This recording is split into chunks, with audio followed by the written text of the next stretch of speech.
So dear aspirants, আজকে আমরা একটা পিওয়াইকিউ কোশ্চেনের ম্যাথ নিয়ে এসেছি। সো তোমরা ফার্স্টে দেখো অঙ্কটিকে কি, এক পুলিশ অফিসার এক অপরাধীকে 114 মিটার থেকে পিছু নেওয়া শুরু করে। পুলিশ ও অপরাধী যথাক্রমে 21 মিটার ও 15 মিটার প্রতি মিনিট বেগে দৌড়ায়। কত সময় পর পুলিশটি অপরাধীকে ধরতে পারবে? তো তোমরা বুঝতেই পারছো, এখানে যদি ভাবো যে পুলিশ থাকে আর এখানে চোর, তাহলে এদের মধ্যে ডিস্টেন্স হচ্ছে 114 মিটার। পুলিশের গতিবেগ কত? 21 মিটার, আর চোরের 15 মিটার। তাহলে আমরা জানি যে রিলেটিভ স্পিড বা আপেক্ষিক দূরত্ব কীভাবে বার করতে হয়।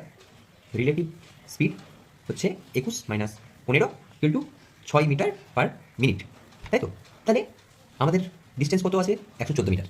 তাহলে 114/6 ইকুয়াল টু 19 মিনিট।